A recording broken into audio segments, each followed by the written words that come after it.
Hello. Welcome to the Awkwardness Podcast, where we take ourselves very seriously, and every episode we talk to a badass musician about their journey from the very dawn of their interest in music to the present, and they play us one of the first songs they ever wrote. We are your hosts. I'm Rose Sean. I'm Terence Leclerc. And I'm Tony Tancredi.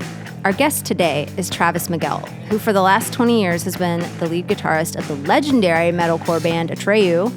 Hell yeah. They've released 8 albums, most recently in 2021, and they are on tour, which Travis actually wasn't allowed to announce when we spoke to him. Surprise. I know, and they're basically just back in a big way. So Tony, how do you know this post-hardcore legend? Well, I met Travis through Tony Kim, and I'm pretty sure the first time we ever hung out was at Not Scary Farm. And I'm pretty sure up until we did this interview, I had maybe heard him say 12 words total, but I've definitely seen him slay on stage before, so I knew who he was. And you know what? We're super lucky to have 45 minutes of almost uninterrupted audio where Travis is talking most of the time. Yeah.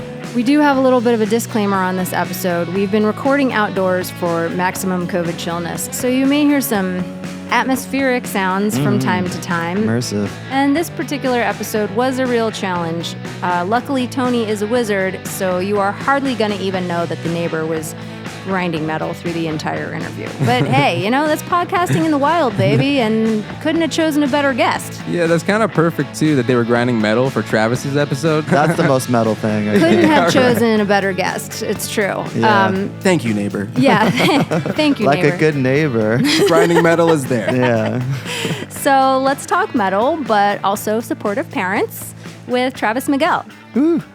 I mean, I'd be upset if somebody broke my sitar, I suppose. For sure. I could imagine they're not cheap. Yeah. No, Seriously. probably. You know what? I bet they're really hard to tune. Are we rolling, Mr. Tony? We are rolling. Welcome, Travis. Travis, Hello. hello. Awkwardness. Thank you. Yeah. Thank you for having me. Oh my goodness, where do we even begin, man? Well, I mean, it seems like maybe we should start with Orange County. Orange County, but definitely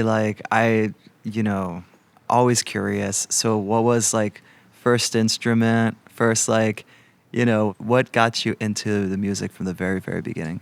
For me, it was the first time, if I can pinpoint any moment, it would probably be the first time I saw the video for One by Metallica. Yes.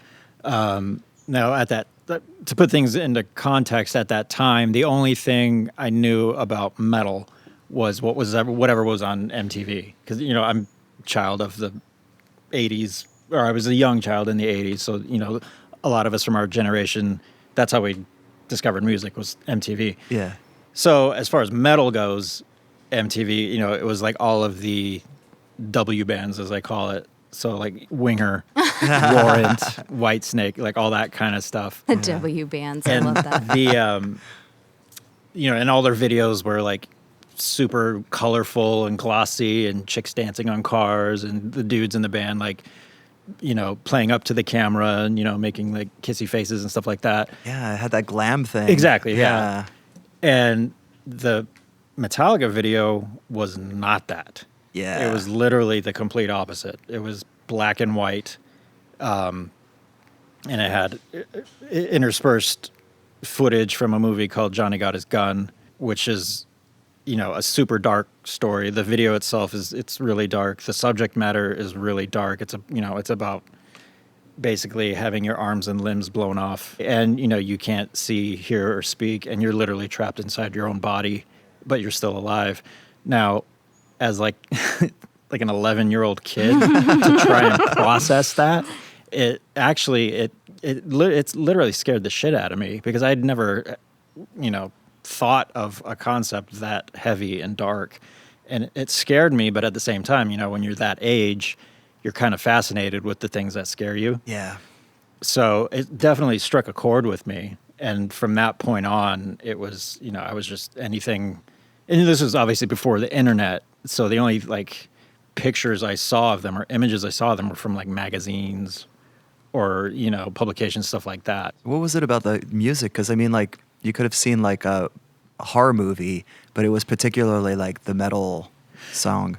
Yeah, it was the first time I had heard music that sounded like that. It was the first time I had heard palm muting on a guitar. The first time I had ever heard double kick. Yeah. I mean, there's like a blatant shot of Lars Ulrich's legs doing that. And I was like, oh my God, wow. I didn't know you could do that. I didn't know, and then the song itself has that famous James Hetfield snarl. And I didn't know that kind of stuff existed. So my mind was just blown. And then from there, I graduated to what, they call the Big Four. So like Anthrax, Megadeth, Slayer. And then it just kept getting heavier and heavier. And I was listening to like Sepultura, who I still listen to this day. And then, yeah, I just kind of, as I got older, I started branching out and discovering other stuff as well. And through that time, I picked up a guitar. My sister was dating a guy at the time who played in bands, just like punk bands or whatever. And sometimes she'd drag me along to their rehearsal, and he let me play the bass. And, I was, like I said, like 11, 12 years old. The bass was bigger than me. And, I know that. I was trying to hold it, and it just kept sliding down onto my lap. And, but he taught me the bass line to Wild Thing, which is literally 3 notes. Right. I could kind of pluck along to it. What kind of bass do you remember? I think it was just like a cheap Squire. Yeah. Or something like that. And he actually let me take it home. Nice. Aw, Along that's with he had it was like a cheap Fender Strat as well. And Is he trying to recruit band members? maybe. I mean, Maybe. everybody He's like, needs "Here, a bass player, learn right? these." Like, Right. Yeah. So yeah, he left it with me, and I would just sit in my room and just kind of try and figure out how the thing works. Like the tuning pegs. I remember not knowing how to tune a guitar at all. And I would just look at a picture of a guitar and like try to match the position of the tuning pegs with the picture. And obviously it didn't work out. Yeah. That's clever, though. Yeah. So, and then eventually I started taking guitar lessons and, like learning your basic E major chord, your A major chord, and how to strum, how to hold a pick. And then I graduated to like actual these were like group, kind of like youth lessons. Like the 4 other kids in the class, they were roughly my same age. And then I moved on to private lessons, and I started to kind of dive more into like the idiosyncrasies of the guitars, like more theory, more technique, actually reading sheet music. I took some classical stuff for a while, like I said, music theory. And at the time, music theory to me was like, I liked it when I understood it, but when I didn't understand it, it just pissed me off. And it was like taking another math class. And Yeah. I hated math as a kid. yeah, So it kind of deterred me. And then, I can relate to that. it takes some smarts to kind of, wrap your head around all that stuff. But then the final nail in the coffin was when I discovered like punk, because you don't need any of that for punk rock. And, I was a teenager by then, and, I just wanted to plug in and be loud. So yeah, like I was wondering if like the whole time you're just kind of like learning to play guitar and the chords, and you're like, okay, when do we get to metal? Well, luckily the teacher I had, he was, very well trained and all that stuff, but he had a metal side too. Like he kind of grew up on Priest and Iron Maiden. So when I'd bring in, I want to learn this Testament song, he'd be like, all right. Because he got it too, because he was that same kid, Yeah. But yeah, and Shout out to that teacher, man. Yeah. shout out to Eric Johnson. Eric Johnson. Eric Johnson. It's not the actual, there's a famous guitar player named Eric Johnson. It's not the same guy. It's interesting. Like, I feel like Metallica is sort of the gateway metal.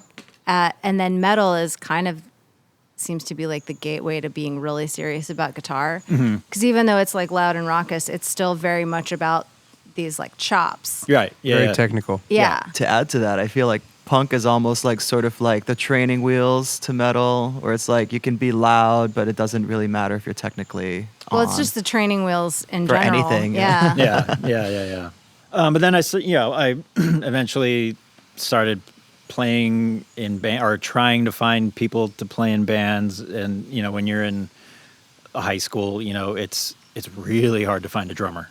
Yeah. because everybody nobody's parents want a drum set in their house. And, I mean, in fact, looking back on it now, I remember wanting to play drums for like when I was kind of discovering music, and there's actual chance for me to actually maybe play music. I wanted to be the drummer because just viciously bashing away at something just sounded very cathartic to me. That Lars double It is. pedal. The double pedal, the double yeah. kick, the tuk, tuk, tuk. But yeah, we didn't have the space at home, and it would have been way too loud. And I had already kind of had a little bit of a head start with the guitar, so I figured I'll just stick with that.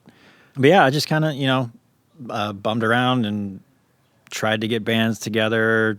Nothing really ever happened. Were you writing songs back then?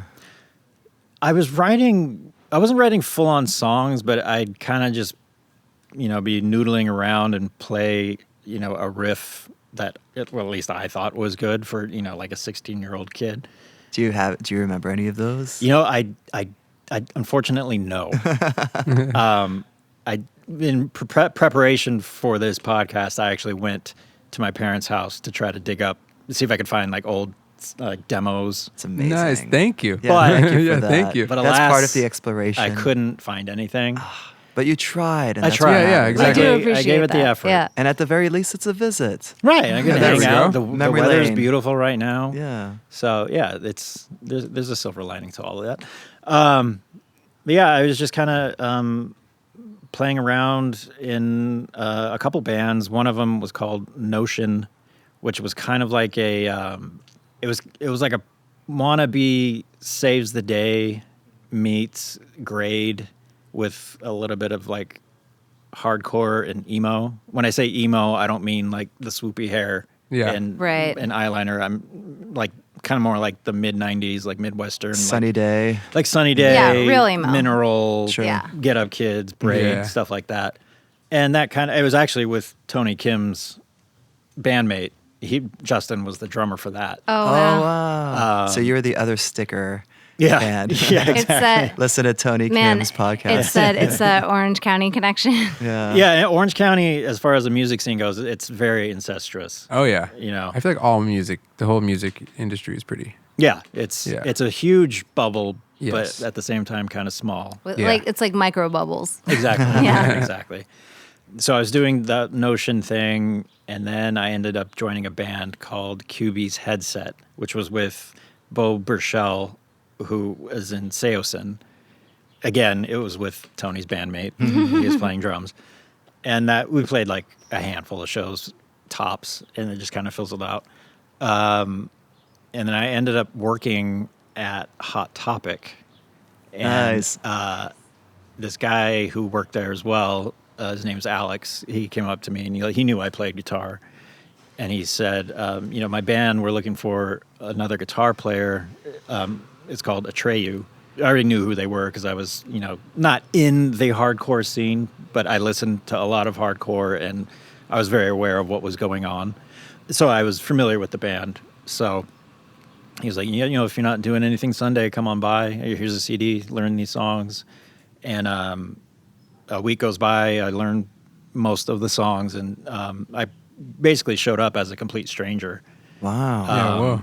So we jammed that following Sunday, and they were just like, okay, cool, well, see you next week. And I was like, Nice. I got it. You're I guess in. I'm in Yeah. the band. All right. Wait, was it, you guys both worked at Hot Topic? Yeah. And we did. you were how old at this time? Yeah. What year? I had to have been 20, 20. Okay. 21, around there. And I wasn't expecting a whole lot to happen with it. Like probably, obviously play shows in and around Orange County, maybe do some Weekend Warrior stuff here and there. But I mean, we were all, going to school and. Were you in college at the time? Yeah, I was going to Cal State Fullerton. Oh, nice. Fullerton, home offender. Yeah. And Atreyu was somewhat already established in Orange County as far as the hardcore scene goes. So that was like a big perk. Like I didn't have to do all that grinding. Yeah. When you first start a band, you got to start talking to other bands and do hustle and do all that stuff. Right. All the sticker stuff. whole You didn't thing. have to Sticker do stuff, that. yeah. Sticker wars. Sticker wars. Yeah, you didn't have to do that. Right. So they had already laid the ground, and I just kind of jumped They'd already put on a up all the train that was stickers. already moving. Yeah, were you doing a lot of that for your old bands? Were you kind of like the head person, like kind of like Tony, our Tony's kind of like that guy? Back then, like none of us, we had no clue how to do that. We were just trying to get on shows whenever we could. But like I said, Atreyu had kind of already done that. So that, yeah, like I said, that was a big perk. And we just kept, playing shows. And eventually, like we got an offer to play in Las Vegas with Poison the Well. And like that was huge for us. Like that's the oh my god, we get to play in Vegas. That's 4 hours away. Like that's almost like touring. Did you guys have a van or somebody's car? At that time, no. We all just drove ourselves out there. Wow, with your own gear. Yeah, but it was cool. It was like when you're young and you're at that age, like that's That's all- amazing. That's Oh it. yeah, You no, made it. Yeah, you made playing it. an out of town show is a big It's deal. huge. Yeah. And then one thing led to another, and then we I think if I remember correctly, we sent demos out to like all of the like punk and hardcore labels. One of them not being Victory Records, because Victory Records at that time, that was like that was was the holy grail. Yeah, so it Yeah, wasn't yeah. even like on our radar. But somehow somebody at Victory got a hold of the demo and hit us up, and again, one thing led to another, and we signed to Victory. Went on our first tour. I remember taking my last final, and which I'm about 99.9% sure I failed miserably, and went straight from the classroom to our drummer's house, where our van, which we eventually got, and got in the van and then just started touring. And Amazing. I haven't been in a classroom since. Nice. So It's it's like that Victory Records, like there was the DVD or something, or there was like some kind of like the ads and everything. It was really like an introduction for so many people. Like much like that one video on MTV, there's a whole generation of people that just remember the Victory Records, like the DVD, the commercials, like the compilation Yes. CDs were Yeah. huge. Yeah. Yep. Yeah. Oh yeah, there was definitely a moment where like if you were a kind of new up and coming band, you had to be on like a compilation CD Yeah. from some trusted source. Yeah, exactly. And it was, obviously this was before streaming and the internet in general, really. But I mean, a lot of us, that's how we discovered bands was, you'd usually get those compilation CDs like in a magazine for free Yeah. or something. So, and they usually had like 20, 25 songs. Yep. Yeah. I had a lot of those. It's like this one band that you like recognize, but then you end up loving all the other bands. and, Exactly. Like, getting to Right. know them, Yeah. Right. They put like one Flaming Lips song on there, so you'll be like, oh, maybe I'll put this in. And then it's like, I Paste Magazine was like that for me. And then I like, Virgin Like- Megastore would do or that. Yeah. or like random like a shoe company or something. Like I don't know, maybe Vans probably, but I actually I still have a number of compilation CDs that I kept because I'm like, I don't know where else this song exists. Right. Yeah. So what year was that with Victory Records? That would be, I think it was like late 2001, early 2002. And I remember when because I was under the impression that, prior to that, I wasn't actually 100% sure that I should do it, that I should sign and be in a touring band, because I was trying to finish college. I think I had like a semester left. What were you studying? Communications. Oh, wow. Oh, me too. High five. But and I was really, really torn. Like, should I try and go for this, pipe dream of being in a touring band that probably won't amount to anything, or do the more responsible thing and finish school and get my shit together and be an adult and get in And the be a adult world. person with a liberal arts degree and Yeah, no real with- skills. you're right, I hear it was you. kind of like I was going to lose either way. I mean, it's true. It's taking such a risk because you don't know how it's going to turn out. Right, yeah. And it just seems like, okay, like, you know. Yeah. What are the chances Atreyu becomes this world famous band? You Right. know, like, yeah. And I remember asking my parents, like, I don't know what to do. Like, I have this opportunity to be in this band, but I should do the responsible thing. And my parents were like, dude, get the hell out of here. nice. Like, go tour, go see Dude, get shit. on your parents, man. Yeah. But yeah, they were. Yeah. I was actually kind of scared to ask them because I was under the assumption that they'd be like, no, that's Yeah. stupid. That's That's not never going to smart. work out. Yeah, but they were 100% on board. it's great. Love So- supportive parents. Yeah. Yeah. You know? Shout out. And they still come to shows, and Oh, do they? They get a kick out of it. Oh, I mean, that's do great. they- They must be so proud. Yeah. They must be so proud, but do they? I mean, Atreyu is like pretty heavy music. Do they enjoy that, or do they just like wear cans and smile? They're more so stoked on the fact that That it's all their happening. little boy. Yeah. That's our son. Yeah, you're up there. Right. Yeah. Yeah. They're like, That's amazing. why does he have to scream so much? I got a lot of that. We're proud of you, honey, but does he have to scream so Mom, much? listen. Yeah. You don't get it. Mom. Yeah. We're tortured souls. Yeah. It's like, that's cool because you're like the forever like teenager. You get to communicate that. Yeah. Oh, man. That's awesome. So right before Atreyu, like before that audition came along, which went well, were you working on anything musically on your own or playing with anybody? Not really. I was busy with school, Yeah. or at least pretending to be busy Right. at school. Yeah.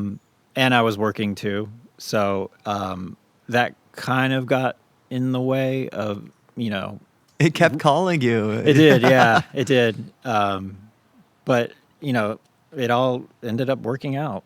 So, I mean, there's I've been doing this for so long now that everything is kind of second nature. Happy 20th anniversary. Thank you. Yeah. Thank you. Oh, that's Oh, right. dude, Wild. yes. 2 Yeah. decades. But yeah, like I said, we've been doing it for so long. It almost there's times where I forget that there was a life before Atreyu for me. Yeah. And I still have to pinch myself. Like, dude, I still get to do this. That's you know. amazing. And not to say that it's been smooth sailing the whole time. I mean, there's no matter what, if you're in a band, there's going to be ups and downs. There's going to be obstacles. And, I mean, we were all really young when we started, and we all, over the course of our career, I mean, we were literally went from being boys to becoming men while being in this band. Like, we're all married. A few of us have kids. If you told me 20 years ago that I'd still be doing this, Yeah. I probably would have laughed in your face. Yeah, exactly. Because I was under the impression that we'll get signed, we'll record an album, do some touring, and then we'll probably just go back to school or work. But it didn't pan out that Well, way. I mean, honestly, though, that's healthy expectation management. Really Yeah. is, You know? honestly. I mean, yeah. even at that young of an age, I was very much. I'm inherently a cynical person and a bit on the pessimistic side. I think it's kind of a defense mechanism that I created in my head when I was a little kid. But even then, I was like, with the chances of us quote unquote making it, like, it's probably not going to happen. And I still don't even really know what making it is, because my expectations were like, I just wanted to play a show when I was a kid. Like, I just want to play one show, whether it's a showcase or Chain Reaction, wherever. I just want to play a show in front of people. If I can just do that just once, I'll be satisfied. But I love that, like, in spite of the pessimism, like, massive, like, little kid dream come true kind of magic happens. Right. Yeah. It was something that I just thought was too good to be true. Like, awesome stuff like that doesn't happen to a guy like me. Well, You know what I mean, it just it happens to like people in the movies, right? And then I think like you said, like, what does making it even mean? Because I think like the reality is that making it is not one thing or one time. For me, now that I'm quite a bit older, like, I'm not going to lie. I mean, there were moments where, you fantasize about like I said, quote unquote, making it and being rich and famous and, you're a household name now, which didn't exactly happen for us, which is fine. But, the only thing that I think we can strive for now is just longevity, And I think, for the most part, we have. It's been 20 years. Yeah. A lot of the bands that we toured with way back in the early days have been long gone for years. Yeah. I'll go ahead and say 20 years is longevity. Like, Oh yeah. I You hear did the it. pessimism still happening. Yeah. Atreyu is pretty successful. you did Yeah. it. So yeah, I'm like I said, I'm super stoked that I still get to do this because God forbid I get a real job. I don't have any other job skills. But I think that's also like, a thing you understand as an older person and also as somebody who's like now had like a real life music career is like, the sort of like Motley Crue version of making it is one version, but really, just being a professional musician, like being a person who gets paid to play music as a job and doesn't have to have another job is like pretty sick. And like, that's the holy grail to a lot of people. And so it's maybe not like what teenagers imagine when they're like learning Metallica riffs in their bedroom, but it's like awesome that you can do that. Yeah. Yeah, man. Was there any song that you wanted to like play for us? Well, From the early days. from the early days, I'm literally doing this completely from memory. Yes, that's what we like. That's the best. My memory, as I'm not a spring chicken anymore, so my memory is a little. I think we're the same age. Don't sell yourself short. My memory is a little shot. So yeah, to put this into context, you're just gonna have to picture a 15-year-old me being really stoked on this. Doing it. Okay, Okay, here we go. So it went something like this. Let's see.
Something like that. Yeah. It's the abridged version, a very sloppy abridged version. But like I said, it's been 20 years. That's and amazing. I don't even remember what I had for dinner last night. Yeah. And also, like, for the non-musician listeners, like even the pros have to practice. Yeah. Like a specific thing. That's the one one silver lining about this whole pandemic thing is that I've had nothing but time on my hands. So Yeah. I've been actually playing a lot more guitar lately. Yeah. Was there? I mean, I love that because that I could really hear like the kind of like Sunny Day, like kind of like it had those like. The chimey kind of. Yeah. Yeah. And just was that done like full on like distortion pedals and stuff? Yeah, I mean, it was definitely like an overdriven Yeah. rock sound. And I think I probably wrote that probably like the same week I discovered Sunny Day. I mean, no, but like, I feel like that's how you learn, though. Yeah. That is very much like how you kind of learn music is by,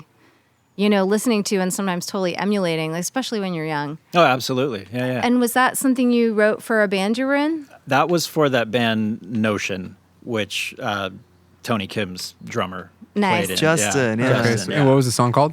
I don't remember. Well, I don't Were there any remember. words to it? There was, and I'm assuming they were probably about some girl breaking some dude's heart or something. Sure. like that. yeah. I mean, I feel like that's like a safe bet. Yeah, most likely. Yeah. I mean, I was writing about Russian literature when I was 15, but I know that's weird. No, that's great. I mean, it's funny because it's like, it's really catchy. It sounds great. But it's like, you're like, yeah, I was listening to Sunny D Real Estate like the day before. It's like, oh, well, sure, that checks out. Right. Yeah. I wish I could hear the lyrics because, like, I feel like that's like where you really know. Where you're at Yeah, that like time. that's Yeah. what really tells you the time period. Well, can people hear the song anywhere? Like, is Notion? I don't think so. I mean, like I said, I couldn't find our, Sure, the yeah. CDR.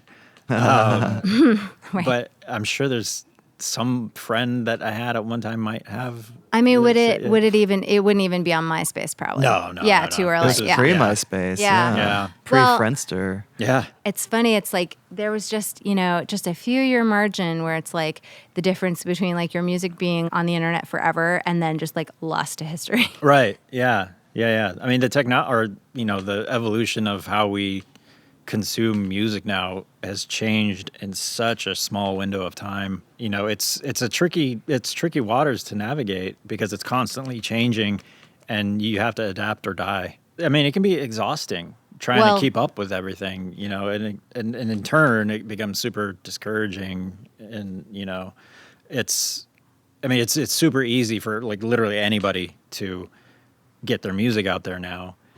And with that being said, it's almost like there's too much. Yeah, it's a bit out. oversaturated. Well, it's easier to put out your music. I think it's harder to get it heard. Yes. Yeah, exactly. Algorithmically Yeah. speaking. Well, for the Yeah. Spotify thing, what you could do is just take a song and chop it up in 10-second bits and put all of them out as individual songs. I And then wouldn't you be get tons of surprised plays. if That's the kind of way it genius. that could work for one person maybe. I Sure. mean, I'll try it. It's interesting though because we were talking about the compilation CDs earlier, and it's still kind of the same thing, right? Because now if you're like a newer band and you want to get your song heard, you need to get on a curated playlist. Right. Yeah, Curation. playlists are And huge. it's that same thing. It's that cred. It's the Paste Magazine CD. It's the Spotify, indie chill out or femme fatales or whatever the fuck. But it's true that algorithm, like, because I mean, like, I do Discover Weekly and all that stuff, and I just kind of, water my algorithm, like a garden, Well- just to kind of like make sure it brings me some good stuff. Gotta nurture your algorithm. Yeah. Like, I'm curious to see what Spotify starts offering me now that I've been looking up Dance with the Dead and Atreyu and some of the like associated acts, because that's very different from what my algorithm generally gives me. Like, it's pretty much all Phoebe Bridgers all day, like aggressively pushing Phoebe Bridgers at me. But when you're on your like Discover Weekly, you want to maybe like discover something new. But Right. I feel like I'm discover gonna, the songs you like. I feel like I'm gonna start discovering metal bands because I've been looking. I've been like Well, yeah, we love Warrior. Like we were talking about that song. It's a banger. Thank you. Yes, it is And a banger. Are you guys? So was anything? Because that album came out 2020 or 2021 or It came out last June. Pre-pandemic, we went into the studio and started writing and recording, and then we took a short break because we had some shows in Australia. And right before we left for Australia, that's when the whole everybody was talking about this COVID thing. was it March? I think it was late February. Oh, we so went it's over like there. right before. Yeah. And so while we were over there, it was, the whole world was like, okay, this is serious. And we were kind of concerned, like, are we even going to get to go home or do we have to stay here? Yeah. And I mean, being stuck in Australia is, That sounds like the best case yeah, scenario. I can think of in much my worse opinion, places but, to be stuck. But yeah, sure enough, we got home, and then literally a couple days later, the whole world shut down. Wow. And so we had to and we were planning to go back into the studio, but we kind of had to put that on hold just to kind of see how things were going to pan out, because that was when, everybody shelter in place, don't go anywhere, stay 6 feet apart. Mm-hmm. So we kind of just waited it out for a month or two, and then we all felt comfortable going back into the studio. So we finished the record, and then we kind of just sat on it for 7-8 months. Because, so, like, what do we do now? Right, yeah. Because, I mean, how do you release an album in the middle of a pandemic? Yeah, when you can't tour to support Right, it, or So, we just kind of held out for as long as we could, and then released it last June. Like 2 months ago. Yeah. That's amazing. Yeah, and the touring stuff is, well, where we had our hopes up. I mean, we still have tours booked, but now we're just kind of seeing what happens. Yeah, so fingers crossed all the touring stuff goes well. Am I making this up? Did I read a rumor that, like, I thought that, like a rumor that your band broke up? No, well, let's see, when was it? 2010, we went on a extended hiatus because at that point, it was write an album, tour the album, wash, rinse, repeat. Yeah, so you're probably exhausted. Right. So Yeah. we were all just kind of fried, and we all noticed that we were kind of just phoning it in. So we decided to just kind of step away from Atreyu because, we all had homes that we didn't even get to live in anymore because we were constantly, doing stuff. So we kind of wanted to take a break and stop and smell the roses. And we didn't set an actual window of time or anything. We just said, all right, let's all go do our own thing, and we'll get back together, reconvene when the time is right, if that even happens. God, that's so healthy. It is. I mean, it was scary at first, but looking back on it now, I'm glad we did. Was there any kind of you didn't have any kind of contractual obligations anymore at that point? You could just kind of No, our album cycle was winding down at that time, and it just seemed like the right thing to do, just for our own sake, really. Well, everybody's talking about it now, but that mental health break. Absolutely, yeah. Yeah, I think you were gone for 10 years. I think that was 10 very years is a long wise. time. Yeah.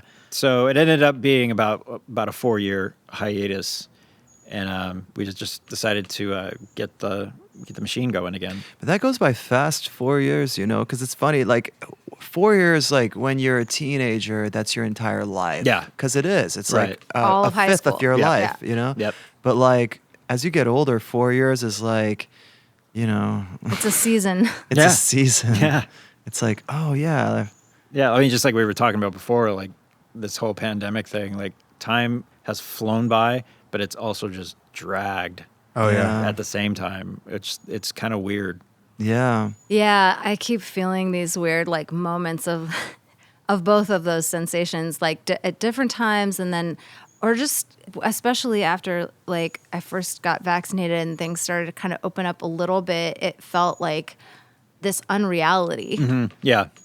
But before that, the idea of taking time off, I think that's why I'm so amazed that you guys did that in 2010, because I feel like the hustle culture, if you don't strike while the iron's hot, or if you don't keep producing while you're, while you have momentum or whatever. And I think the silver lining of the pandemic is that we kind of got to understand as a culture that you can come back to it. Yeah.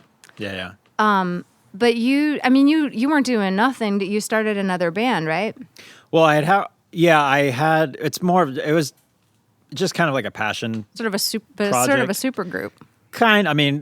Super group, meaning a bunch of guys from other bands that nobody had really ever heard of. I mean, There's that pessimism again. yeah, I know. Listen bands. to you. I appreciate the humility. Who were the different guys? So my friend Bob Bradley, who's friends with Tony Kim as well, he and I we toured together. He was in a band called Scars of Tomorrow, who were part of the Orange County hardcore scene, and he and I we shared the same brain as far as our musical tastes. Mm-hmm.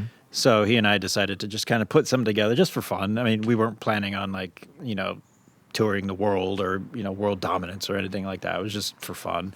And I'm still doing that to this. Actually, one of the productive things I did during the pandemic was write a whole album worth of music for that, which we'll be start recording next month, I believe. So I had that to keep me busy. And then during Atreyu's hiatus back in 2010, I think like a year or two had gone by, and that's when I really started getting like a little antsy, and I need to do something. So I ended up touring with a band called Trapped, who I was friends with, or still am friends with the bass player. It wasn't really musically my thing. I was like familiar with maybe one of their songs, but I figured I could play guitar and get paid, and they were on a tour bus, so it's not like I'd be slumming it. Right. Yeah. So why not? It's a good gig. Yeah. So I did that for about a year and a half, and then after that year and a half, that's like right when Atreyu decided to get back together. So I just said, I gotta go back to my regular job now. Goodbye and thanks for the fish. Yeah, exactly. I wonder if it's that energy of just kind of like, yeah, I'm good. And it's like, oh no, we're starting to lose Travis. Let's bring it back together. Yeah, right. Yeah. Oh God, Travis is in another band. So funny story. Chris Taylor Brown is a good friend of mine's brother. Ah, okay. So I saw when I saw on the internet that you had toured with them, I was like, wait, isn't that? Yeah, he's had an interesting year. Well, it's funny. I mean, you don't have to get into it if you don't want to, but one of our mutual friends, I guess, is Facebook friends with him, and it kind of said like, oh man, some of the stuff he posts, like, but that was pre-pandemic, and I guess 2020 it all really blew up. Yeah, I'm very thankful that I was kind of out of that picture when it happened in the pre-Trump era. Yeah. That you're lucky, probably. Yeah. But I have no idea what this is, but probably going to be Googleable. Well, Yeah. it No, is. definitely. How was that touring with somebody who's so enthusiastic about like courting conflict? Honestly, that's kind of the funny thing. Prior to me playing with Trapped, I had never really toured or played in another band other than the bands from my teenage years. Right. So it was, in a way, it was a good. I like to look at it as like a learning experience. Even down to the fact that for 90% of the set, I was the only guitar player, where previously I'd always have Dan, our other guitar player. I could look over and he's to my right. So even that in itself was like a learning experience. You're a little more on your own. Yeah, more weight on my shoulders. So if anything, I think at least I like to think that it made me a better guitar player / musician, and even kind of throwing myself into that situation, learning how to tour with this whole new entity. Because like bands when they tour, it's like. There's different dynamics between different people. It's like walking into another family. Like there's different dynamics between different people, and this is how it works. And but when I was touring with them, I didn't have a whole lot of interaction with Chris Taylor Brown, because he was at the time doing like all the management stuff, all the the behind the scenes stuff. So he was just constantly, on his phone, on his computer, working in the back lounge of the bus and stuff. So I just, I didn't. I just you weren't really shooting play the guitar, shit. and I'm essentially a hired gun. Yeah, which yeah. was totally fine with me. That's all I wanted. Anyway. Yeah, gosh, did going back to Atreyu, did you really appreciate them more after that experience? Yeah, I bet. Yeah. Oh, yeah. Yeah, it was, like I said, it was when Atreyu started to get the ball rolling again. It was like, okay, I get to go home now. Yeah. Nice, that's a home. Yeah. I mean, you can go home again, actually. Right. And I'm extremely thankful for that, Yeah. Yeah. That's wonderful. I mean, that's great. Like, I would say even just like in friendships in my life, like there were times where I just like needed a break and that was it. And then everything was fine. I can only imagine when there's, obligations on top of that, like real obligations, like outside Kids. contractual, Right. Yeah. no, you need to deliver this album or you need to, you need to go on this tour, you need to do this. That could really stress even the best rapport. Absolutely. Yeah. So you got to kind of like do your like creative side project and Yeah, then what's go the like, creative side project's name? It's called Fake Figures. Fake Figures. Yeah. Justin was in that band, yeah? Again, Justin. Sweet. So Justin. it all It all comes points back back to Justin Pointer. Can't get away from that guy. It all points back to Justin Pointer. He's the He's the pointer. the The hub pointee. of the Orange County wheel. And you have a whole album ready for Fake Figures. Ready to be recorded, yeah. That's ready to so be cool. recorded. Like, I mean, is anything of it you can share right now, or Not really. it's top secret? But at least we'll keep an eye out for Fake Figures. Yeah, like I said, we're going to start recording in September, but it's all, it's all DIY. We're not signed. Yeah. It's which in a way is kind of it's nice because there's no deadlines. There's Yeah. we get to work at our Yeah. own pace if we want to, just kind of chip away at it because the other dudes in the band have they've all got jobs and kids and stuff like that And so. other bands. Probably. Probably. Yeah. And, Well, Justin does, and you do. we're all musical sluts. Yes, double dipping. I mean, What genre is this? I've tried to explain it to people. It's basically like if a bunch of old hardcore dudes worshipped at the altar of Queens of the Stone Age. Oh, cool. Nice. So I love that. that's essentially what it is. Nice. I think that might be. That's in my top 3 like elevator pitches. What kind of music you do that I've ever heard? Because that's one of those questions that's like always kind of makes you freeze a little bit. I hate it. Yeah. It's, Yeah. Yeah. Because I mean, But that's a great way to put it. yeah, like. What do you play? Moody indie rock. Oh, really? You and 5,000 other people. Like, good for you. No, but that's great. Old hardcore dudes worshiping at the altar of Queens of the Stone Age. Yeah. That's what that means, Right. At least Yeah. in Yeah. like a Yeah. like You an it's emotional sense. You get at least a good idea of what's going to go on. Yeah, It's your entry ticket. Right. Yeah. Yeah. So, and you're playing guitar, obviously. And Yep. what's Justin playing?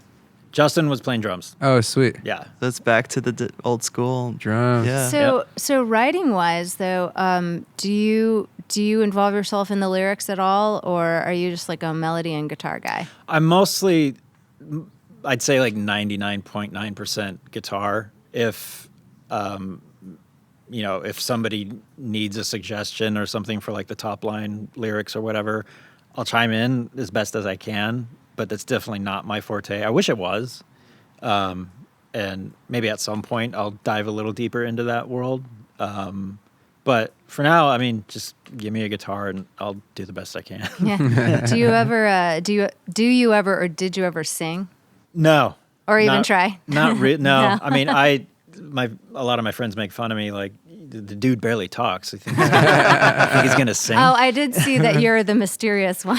I guess. I don't know. hilarious. I mean, there's like pretty much every band I've ever been in. Like, everybody likes to talk. So I'm just like, all right, you guys do the. I love talking. that. I'll It's just- like, Right. all right, I'm gonna stay over here. I'm just gonna chill. Yeah. And I've been like a quiet guy ever since I was little. Like, my older sister was a total drama nerd, and so she was always like, "Oh, hey, hi, how you doing?" And my mom would laugh because she's like, "I got one kid that won't shut the fuck up, and one kid you can't get a word out of." Well, dude, we're so glad you talked to us, man. Yeah, Oh, thank yeah. you. I feel like that's such a great way to wrap it up. Yeah, God, do you have any more I questions? wish we could hear some of the new Fake Figures stuff, but I understand. No, but hey, we'll wait. Something to look We'll- forward to. Yeah, exactly. We'll put it in Yeah, the yeah, show notes. Yes. And it's really cool because, like Travis said, like we're used to hearing him play guitar all the time and not talk. And for this podcast, he specifically talked the whole time. The most I've ever Yeah. heard him say. You know? It's amazing. Yeah. Yeah. I know. Thanks so much, lucky Travis. us. Yeah, Thank thank you you, so Thank you much. for Travis. having me. This was You cool. rule. Very cool. Yeah. Thanks for putting up with all the